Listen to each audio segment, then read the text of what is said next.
नमस्कार। Vision IAS के news today के इस अंक में आप सभी का स्वागत है। इस अंक में हम आपके लिए लेकर आए हैं यूपीएससी परीक्षा की दृष्टि से महत्वपूर्ण कुछ अहम खबरें। इस अंक के साथ मैं हूँ दिव्या सिंह। भारत में हरित क्रांति के जनक एमएस स्वामीनाथन का निधन हो गया है। संयुक्त राष्ट्र पर्यावरण ने स्मार्ट सिटीज मिशन भारत सतत विकास लक्ष्यों का स्थानीयकरण शीर्षक से रिपोर्ट जारी की। विश्व बौद्धिक संपदा संगठन द्वारा जारी वैश्विक नवाचार सूचकांक 2023 में भारत की 40वीं रैंक बरकरार रही। अंकटाड की रिपोर्ट के मुताबिक पिछले दशक में अंतर्राष्ट्रीय पोत परिवहन उत्सर्जन में 20% की वृद्धि हुई। महात्मा गांधी राष्ट्रीय ग्रामीण रोजगार गारंटी अधिनियम के तहत सामाजिक लेखा परीक्षा इकाइयां निराशाजनक स्थिति में हैं। नवीन और नवीकरणीय ऊर्जा मंत्रालय ने तमिलनाडु में भारत की पहली अपतटीय पवन परियोजनाओं के निर्माण के लिए टेंडर जारी किया। और आइए अब खबरों पर विस्तार से चर्चा करते हैं।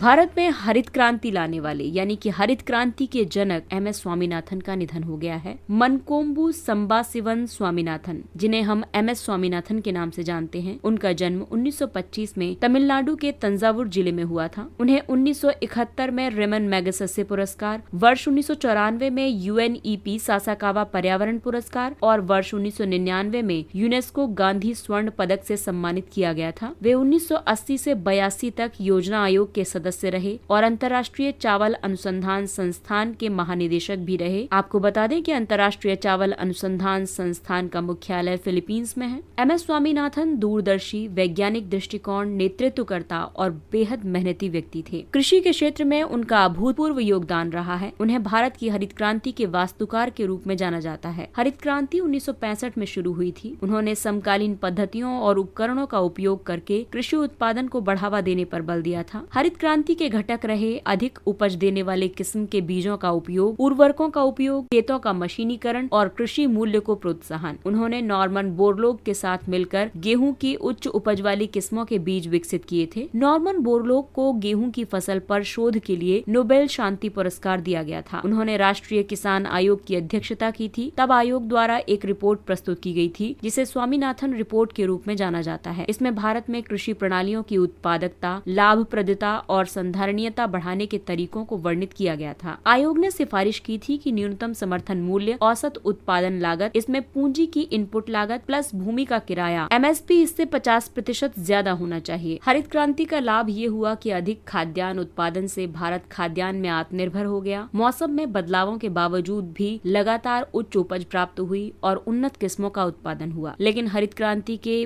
फायदे हुए तो इसका नुकसान भी हुआ है। इससे रासायनिक उर्वरकों के ज्यादा उपयोग के कारण पर्यावरणीय संतुलन बिगड़ गया, बीजों में अनुर्वरता पैदा हो गई, कीटों के मारे जाने से जैव विविधता की हानि हुई। और आइए बात करते हैं अगली खबर की। संयुक्त राष्ट्र पर्यावरण ने स्मार्ट सिटीज मिशन भारत सतत विकास लक्ष्यों का स्थानीयकरण शीर्षक से रिपोर्ट जारी की। इस रिपोर्ट को आवासन और शहरी कार्य मंत्रालय के सहयोग से तैयार किया गया है। ये रिपोर्ट स्मार्ट सिटीज मिशन के तहत पूरे भारत के 100 शहरों में विकास कार्यों से आए बदलावों का परीक्षण करती है। स्मार्ट सिटीज मिशन सतत विकास लक्ष्यों के साथ संरेखित है। इस रिपोर्ट के बिंदुओं के मुताबिक इस मिशन के 3 स्तंभ हैं: लिवेबिलिटी यानी रहने योग्य, आर्थिक क्षमता और संधारणीयता। ये 17 SDGs में से 15 के अनुरूप है। कुल स्मार्ट सिटीज मिशन परियोजनाओं के 44% ने SDG 11 यानी कि संधारणीय शहर और समुदाय में योगदान दिया है। इसके बाद SDG 6 जो कि स्वच्छ जल एवं स्वच्छता से संबंधित है, इसमें 13.3% योगदान है और SDG 7 जो कि स्वच्छ और वहनीय ऊर्जा के लिए है, इसमें 8.6% का योगदान दिया है। रिपोर्ट के तहत गहन कवरेज के लिए 6 SDGs का चयन किया गया था। ये है SDG 6, 7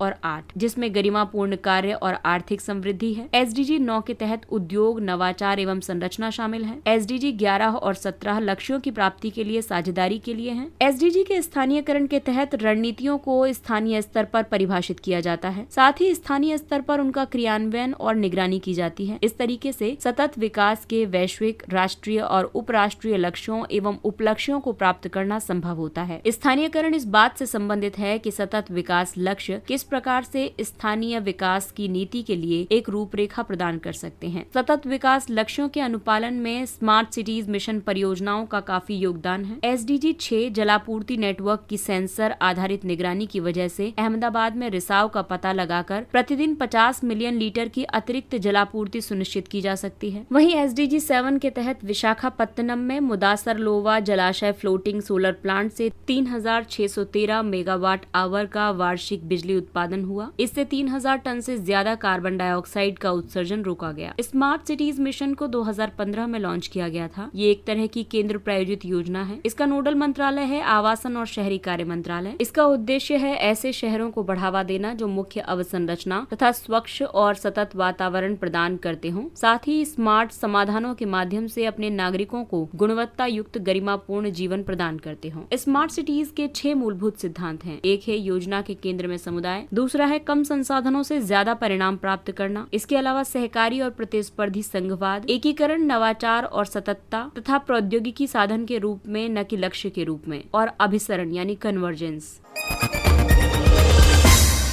अगला टॉपिक है बौद्धिक संपदा से संबंधित। विश्व बौद्धिक संपदा संगठन विपो द्वारा जारी वैश्विक नवाचार सूचकांक 2023 में भारत की 40वीं रैंक बरकरार रही। वैश्विक नवाचार सूचकांक विश्व की सरकारों के लिए अपने अपने देशों में सामाजिक और आर्थिक क्षेत्र में होने वाले नवाचार आधारित बदलावों का आकलन करने का एक विश्वसनीय तरीका है। इसे Cornell university, INSEAD business school और विपो संयुक्त रूप से प्रतिवर्ष प्रकाशित करते हैं। नवाचार को मापने के लिए कुछ मापदंड हैं, जैसे कि इसमें शामिल है संस्थाएं, मानव पूंजी एवं अनुसंधान, अवसंरचना, बाजार का परिष्करण जिसमें कि ऋण और निवेश शामिल हैं, व्यवसाय का परिष्करण जिसमें कि ज्ञान आधारित कर्मी या नवाचार संपर्क या ज्ञान ग्रहण शामिल है, ज्ञान और प्रौद्योगिकी आउटपुट जिसमें कि ज्ञान सृजन या ज्ञान प्रभाव या फिर ज्ञान प्रसार शामिल है। इसके अलावा अंतिम मापदंड है रचनात्मक आउटपुट का। सूचकांक के मुख्य बिंदुओं की बात करें तो स्विट्जरलैंड लगातार 13वें वर्ष GII में पहले स्थान पर है। वैश्विक स्तर पर मजबूत तकनीकी प्रगति हुई है, साथ ही इलेक्ट्रिक वाहन और ऑटोमेशन जैसी प्रौद्योगिकियों को अपनाने में भी तेजी आई है। भारत में नवाचार की स्थिति की अगर हम बात करें तो भारत निम्न मध्य आय वर्ग वाले देशों में अग्रणी देश है और स्थिर बना हुआ है। भारत ने लगातार 13वें वर्ष नवाचार में बहुत बेहतर प्रदर्शन करते हुए कीर्तिमान बनाया है। शोध प्रकाशन आउटपुट के मामले में भारत ने यूनाइटेड किंगडम को पीछे छोड़ दिया है, जो कि 5वीं रैंक पर है, और जर्मनी से सिर्फ 1 रैंक पीछे है, यानी कि भारत 4थी रैंक पर है। शीर्ष 100 टेक्नोलॉजी क्लस्टर्स में भारत के 4 क्लस्टर्स शामिल हैं और ये हैं बेंगलुरु, दिल्ली, चेन्नई और मुंबई। विश्व बौद्धिक संपदा संगठन यानी विपो का मुख्यालय जिनेवा, स्विट्जरलैंड में है। इसकी स्थापना 1967 में हुई थी। ये संयुक्त राष्ट्र की एक विशेष एजेंसी है। ये संतुलित और सुलभ अंतर्राष्ट्रीय बौद्धिक संपदा प्रणाली विकसित करने के प्रति समर्पित है। ये प्रणाली रचनात्मकता को पुरस्कृत और नवाचार को प्रोत्साहित करेगी तथा आर्थिक विकास में योगदान देगी। 193 देश इसके सदस्य हैं। भारत 1975 में इसका सदस्य बना।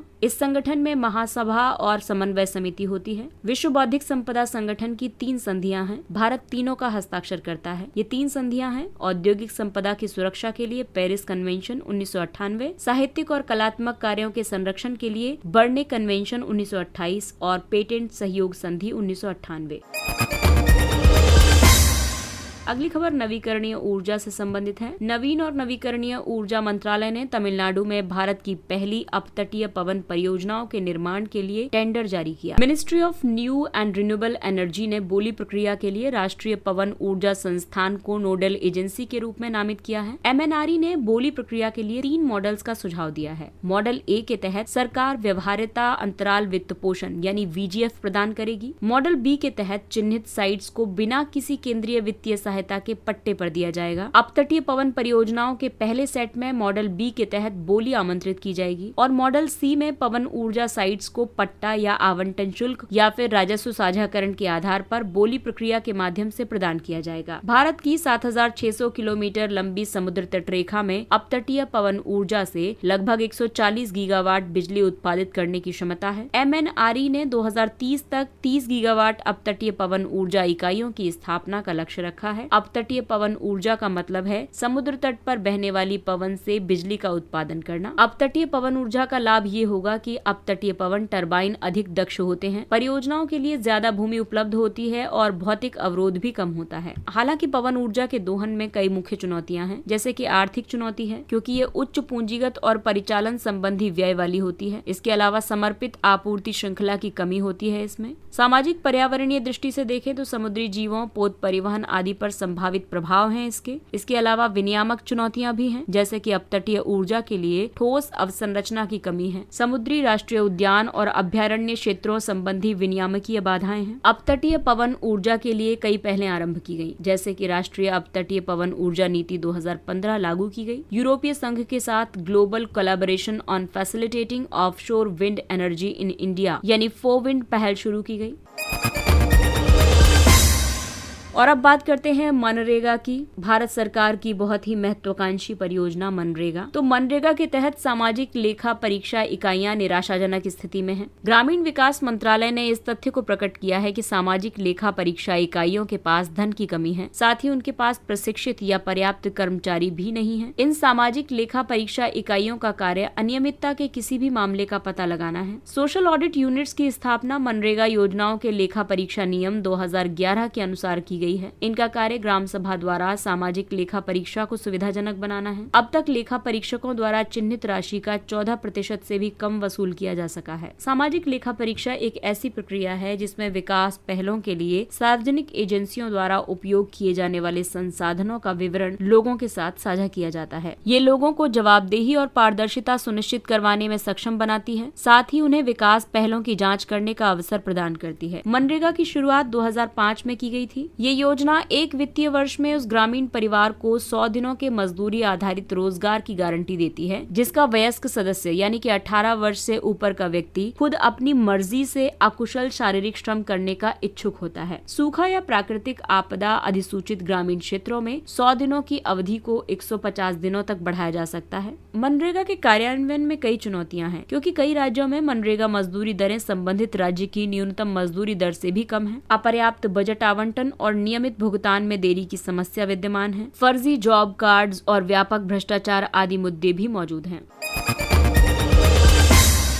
अंकटाड की एक रिपोर्ट के अनुसार पिछले दशक में अंतर्राष्ट्रीय पोत परिवहन उत्सर्जन में 20% की वृद्धि हुई है। अंकटाड की समुद्री परिवहन समीक्षा 2023 रिपोर्ट के मुख्य बिंदुओं की बात करें तो इसमें समुद्री परिवहन को जितना जल्दी हो सके विकार्बनीकृत करने पर बल दिया गया है। पोत परिवहन उद्योग की मात्रा के हिसाब से वैश्विक व्यापार में 80% से ज्यादा हिस्सेदारी है। ये वैश्विक ग्रीन हाउस गैस उत्सर्जन में लगभग 3% का योगदान करता है। वर्ष 2022 में तेल और गैस व्यापार की मात्रा में वृद्धि हुई है। भू राजनीतिक घटनाओं के कारण टैंकर से माल ढुलाई की दरों में वृद्धि हुई है। वैश्विक समुद्री बेड़े का लगभग 98.8% हिस्सा अभी भी भारी ईंधन तेल, हल्के ईंधन तेल और डीजल या गैस तेल जैसे पारंपरिक ईंधनों पर निर्भर है। केवल 1.2% मालवाहक ही LNG, बैटरी या हाइब्रिड, LPG और मेथनॉल जैसे वैकल्पिक ईंधनों का उपयोग करते हैं। अंकटाड की इस रिपोर्ट में और भी कई सिफारिशें की गई हैं, जैसे कि स्वच्छ ईंधन की ओर बढ़ने तथा न्यायसंगत विकार्बनीकरण प्रक्रिया को सुगम बनाने की जरूरत है। वैकल्पिक ईंधन की क्षमता और उपलब्धता तथा पोर्ट डिजाइन का आकलन किया जाना चाहिए। बंदरगाह की दक्षता और प्रदर्शन में सुधार करने और निवेश को प्रोत्साहित करने की जरूरत है। पोत परिवहन उत्सर्जन से पर्यावरण की रक्षा के लिए कई पहलें भी शुरू की गई हैं, जैसे कि अंतर्राष्ट्रीय समुद्री संगठन ने 2050 तक शुद्ध शून्य ग्रीन हाउस गैस उत्सर्जन प्राप्त करने का लक्ष्य रखा है। साथ ही 2030 तक ग्रीन हाउस गैस उत्सर्जन का शून्य या लगभग शून्य उत्सर्जन करने वाले ईंधनों के कम से कम 5 से 10% उपयोग का लक्ष्य भी निर्धारित किया गया है। IMO का energy efficiency existing ship index संधारणीय समुद्री ईंधन को बढ़ावा दे रहा है। मार्पोल संधि IMO के तत्वावधान में अंतर्राष्ट्रीय पोत परिवहन से संबंधित सबसे महत्वपूर्ण कानूनी साधनों में से एक है। मार्पोल जहाजों से प्रदूषण की रोकथाम के लिए अंतर्राष्ट्रीय अभिसमय है। संयुक्त राष्ट्र व्यापार और विकास सम्मेलन का मुख्यालय स्विट्जरलैंड जिनेवा में है। ये 1964 में संयुक्त राष्ट्र महासभा द्वारा स्थापित एक स्थायी अंतर सरकारी निकाय है। विशेषकर विकासशील देशों में व्यापार और विकास को बढ़ावा देने के लिए इसका गठन किया गया। वर्तमान में 190 देश इसके सदस्य हैं और भारत भी इसका एक सदस्य है। संगठनात्मक संरचना की बात करें तो अंकटाड का सर्वोच्च नीति निर्धारक निकाय इसका कॉन्फ्रेंस है। यह नीतिगत दिशा निर्देश निर्धारित करने वाला और कार्य योजना तैयार करने के लिए हर 4 साल में एक बार बैठक करता है। इसकी फ्लैगशिप रिपोर्ट्स हैं व्यापार और विकास रिपोर्ट और विश्व निवेश report.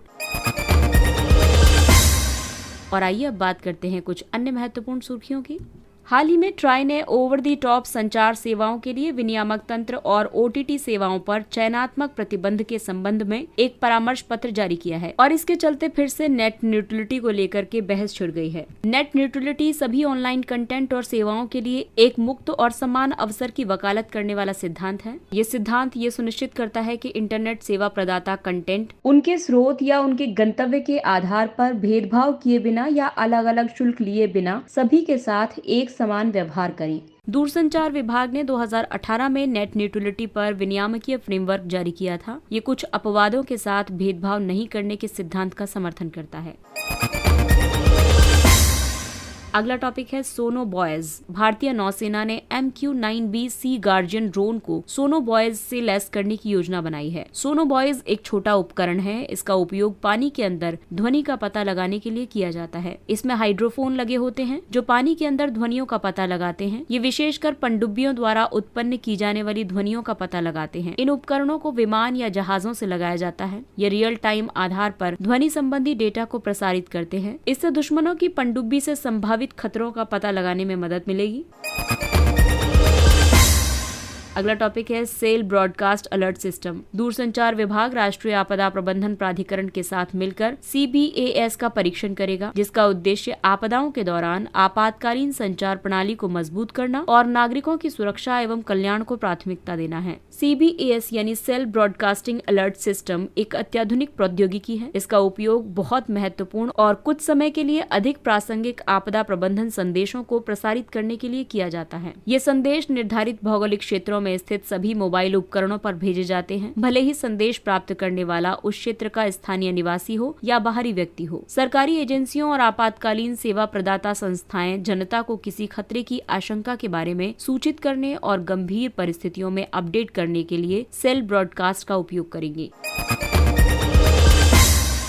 Kamalang tiger reserve. Kamalang tiger reserve में गैर सरकारी संगठनों के सहयोग से पहली बार बटरफ्लाई वॉक और नेचर ट्रेल कार्यक्रम का आयोजन किया गया। कमलांग टाइगर रिजर्व अरुणाचल प्रदेश के लोहित जिले में अवस्थित है। इसका नाम यहाँ से बहने वाली कमलांग नदी के नाम पर रखा गया है। कमलांग टाइगर रिजर्व की जलवायु उपोष्ण कटिबंधीय है। यहाँ वृक्षों की सामान्य प्रजातियों में अम्मोरा वालिची, गमेलिना आर्बोरिया आदि शामिल हैं। जीव जंतुओं में यहाँ पर हिमतेंदुआ, क्लाउडेड लेपर्ड, बाघ, हिमालयन पाम, सिवेट और हॉर्नबिल आदि पाए जाते हैं। वहीं इस रिजर्व में ग्लो झील भी स्थित है।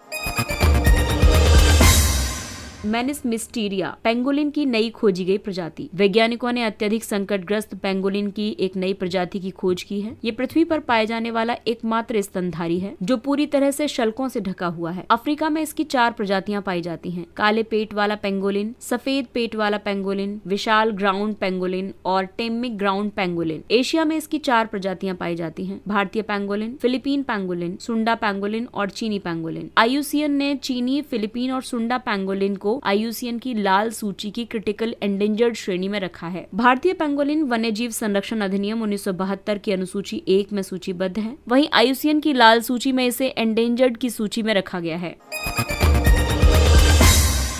फिश मिंट ये औषधीय गुणों से भरपूर एक जड़ी बूटी वाला पौधा है। इस प्रजाति के पौधे हिमालय के गिरिपाद से लेकर दक्षिण पूर्व एशिया, चीन, कोरिया और जापान में भी मिलते हैं। ये मेघालय में जामरदोह, मणिपुर में टोकनिंग खोक और असम में मासुंदुरी के नाम से जाना जाता है। इसका मछली जैसा स्वाद और गंध है, इसलिए इस पौधे का नाम फिश मिंट है। फिश मिंट एक आक्रामक पौधा है। इसमें भूमिगत राइजोम से फिर से अंकुरण की क्षमता होती है, इसलिए पौधे को नुकसान पहुँचने पर ये फिर से उगाता है। इसका पाचन संबंधी विकारों, कीड़ों के काटने, बुखार, खांसी आदि के इलाज के लिए उपयोग किया जाता है। इसके लाभों को प्राचीन आयुर्वेद और सिद्ध ग्रंथों में वर्णित किया गया है।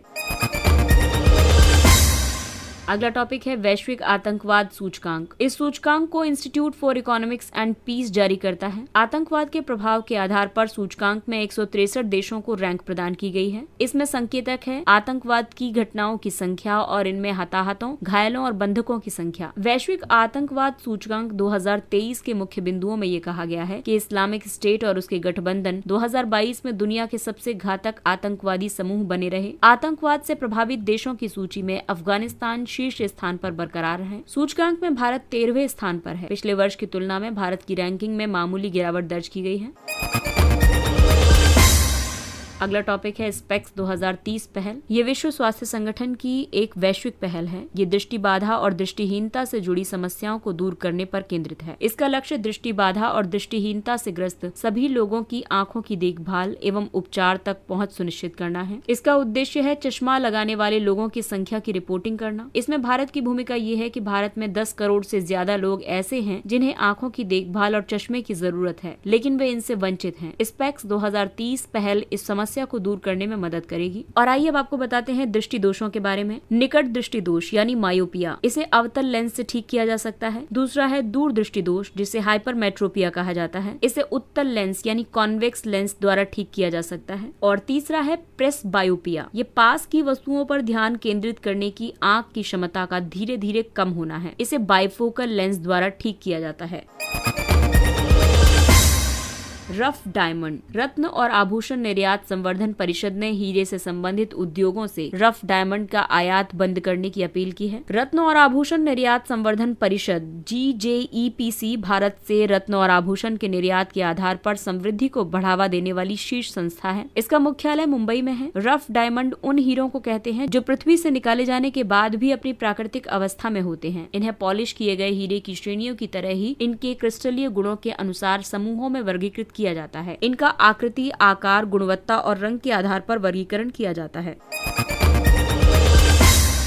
टोटो भाषा। टोटो लगभग 1600 की आबादी वाला एक आदिम और अलग थलग रहने वाला आदिवासी समुदाय है। उनकी भाषा को टोटो भाषा कहा जाता है। टोटोपारा जगह भूटान और पश्चिम बंगाल के बीच सीमा रेखा के ठीक दक्षिण में हिमालय के गिरिपाद में अवस्थित है। ये टोरसा नदी के पश्चिमी तट पर स्थित है। टोटो भाषा चीनी तिब्बती परिवार से संबंधित है। टोटो भाषा की अपनी कोई लिपि नहीं है। धनीराम ने टोटो भाषा लिपि और टोटो वर्णमाला बनाई है, जिसके लिए उन्हें पद्मश्री से सम्मानित किया गया है।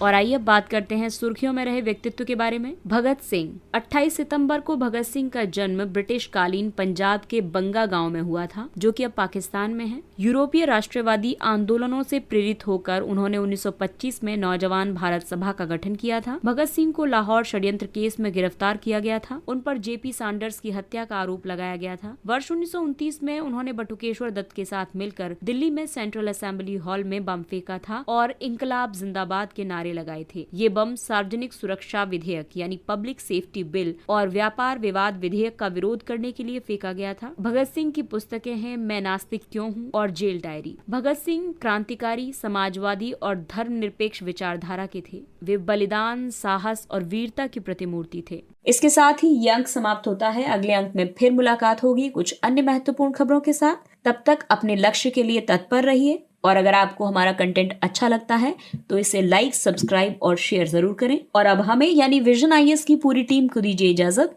नमस्कार।